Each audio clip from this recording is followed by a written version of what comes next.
A guerra raramente começa com o primeiro tiro. Ela começa com sementes plantadas décadas ou séculos antes, com silêncio cúmplice, com humilhações diárias, com uma elite que se acha superior e uma maioria que carrega o peso dessa superioridade. Na costa da África Ocidental, um país nasceu com o nome de Libéria, Terra da Liberdade.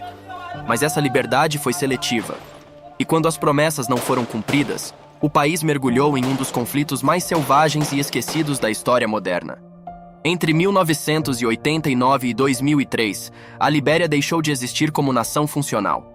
Virou um território de senhores da guerra, milícias étnicas, crianças com AK-47 e corpos nas ruas. Estima-se que mais de 250 mil pessoas morreram, em um país de apenas 2,5 a 3 milhões de habitantes. Quase metade da população foi deslocada. Mais de 15 mil a 20 mil crianças foram recrutadas como soldados. Mulheres foram sistematicamente estupradas como arma de guerra. E uma geração inteira cresceu sem escola, sem pai, sem futuro. Apenas com o som de tiros e o cheiro de morte. Mas essa tragédia não começou em 1989. Suas raízes são profundas, muito mais antigas. E é justamente aí que essa história começa de verdade. Porque antes dos tiros, antes das milícias, antes dos senhores da guerra, houve decisões, houve escolhas, houve um sistema construído, passo a passo, que preparou o terreno para tudo o que viria depois. Uma nação criada em nome da liberdade, mas construída sobre exclusão. E quando essa base começou a rachar, não foi apenas um governo que caiu. Foi um país inteiro que desmoronou. Para entender como a Libéria chegou a esse ponto, precisamos voltar no tempo. Muito antes da guerra, muito antes do caos.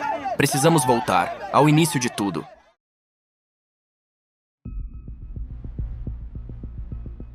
No início do século XIX, os Estados Unidos tinham um problema incômodo. O que fazer com milhares de negros libertos após a abolição gradual da escravidão em alguns estados? A solução encontrada por parte da elite branca americana foi controversa e carregada de hipocrisia: enviá-los de volta para a África. Não por generosidade, mas para resolver o problema racial em solo americano.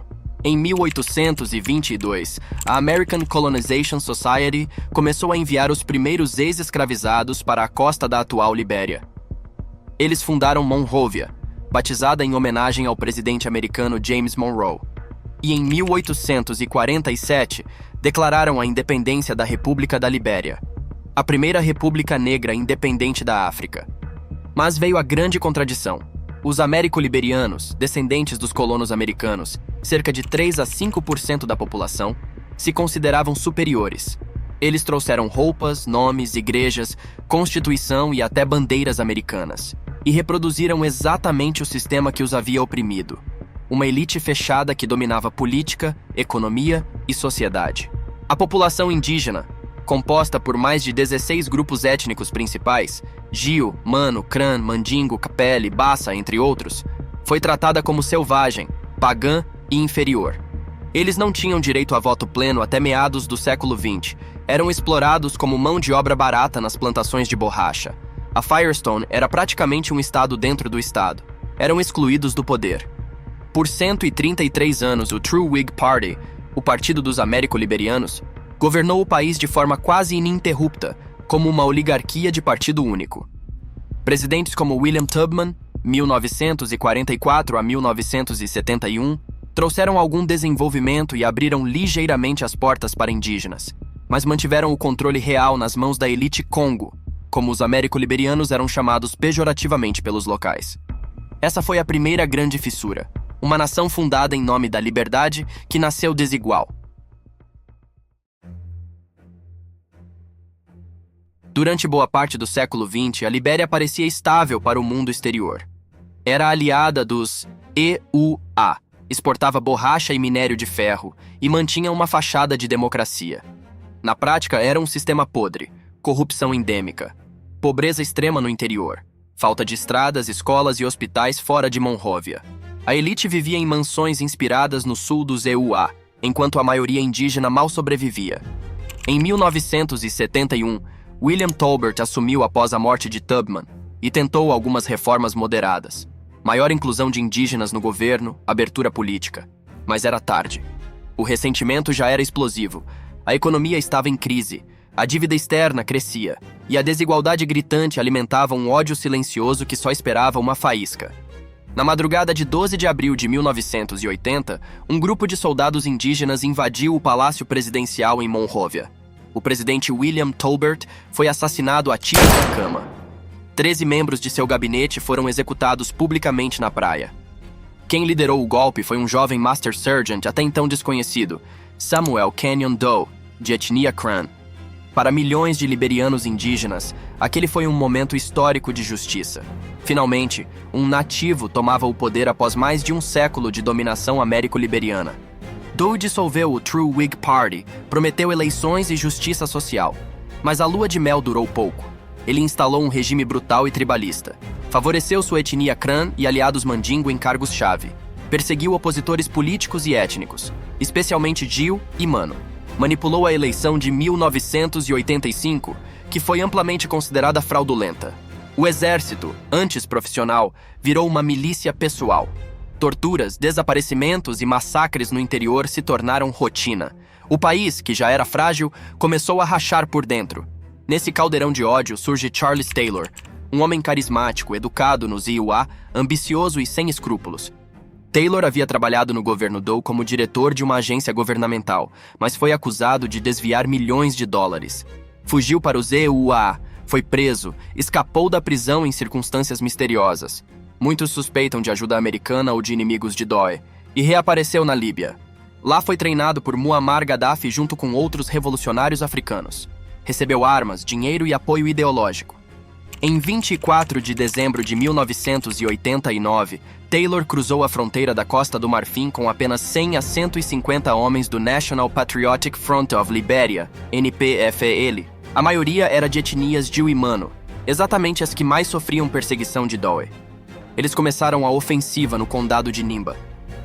A população local, cansada das atrocidades do exército de Doe, aderiu em massa. O que parecia uma pequena incursão virou uma avalanche. A resposta do governo Doe foi desproporcional e genocida. O exército massacrou civis em Nimba. Aldeias inteiras foram queimadas, mulheres estupradas, homens executados apenas por pertencerem às etnias erradas. Isso só aumentou o apoio a Taylor. Em poucos meses, o NPFL controlava grande parte do interior do país. Mas a guerra não ficou só entre Doe e Taylor. Em 1990, um comandante do NPFL chamado Prince Yorme Johnson rompeu com Taylor e criou sua própria facção, o Independent National Patriotic Front of Liberia, INPFL. Agora havia 3 forças principais se digladiando, o governo de Doe, Taylor e Johnson, e cada uma cometia atrocidades terríveis contra civis. Cidades foram saqueadas, estradas viraram cemitérios, a economia colapsou, refugiados lotaram campos na Guiné, Costa do Marfim e Serra Leoa. Em meados de 1990, o Estado liberiano simplesmente deixou de existir. Não havia mais governo central funcional. O exército se fragmentou em milícias étnicas. Novos grupos armados surgiram para defender suas comunidades, ou simplesmente para saquear. Monrovia, a capital, virou um inferno de combates urbanos. A ECOWAS, Comunidade Econômica da África Ocidental, enviou uma força de paz, ECOMOG, mas ela própria foi acusada de saques e parcialidade. O país virou um mosaico de territórios controlados por senhores da guerra.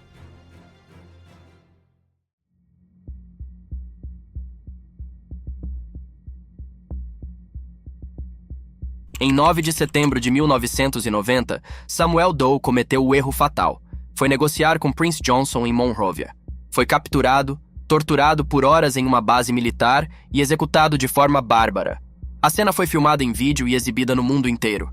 Doe ensanguentado, orelhas cortadas, sendo humilhado antes de morrer. Sua morte não trouxe paz. Pelo contrário, abriu um vácuo ainda maior.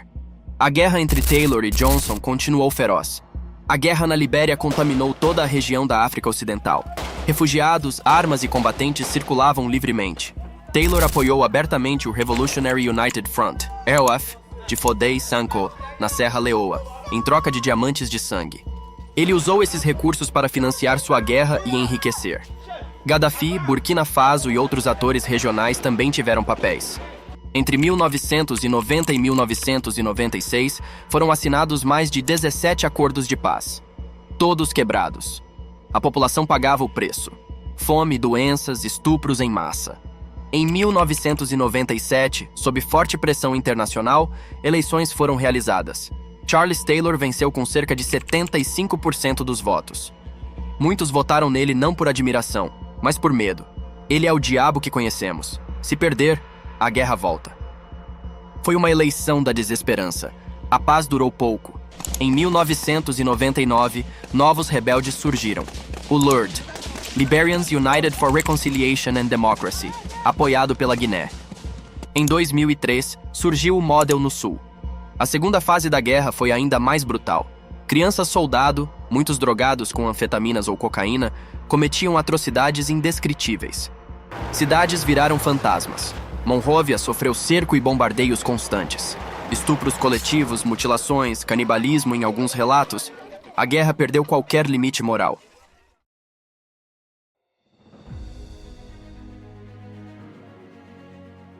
Em 2003, com rebeldes cercando Monrovia, pressão americana e da ONU, Charles Taylor finalmente renunciou.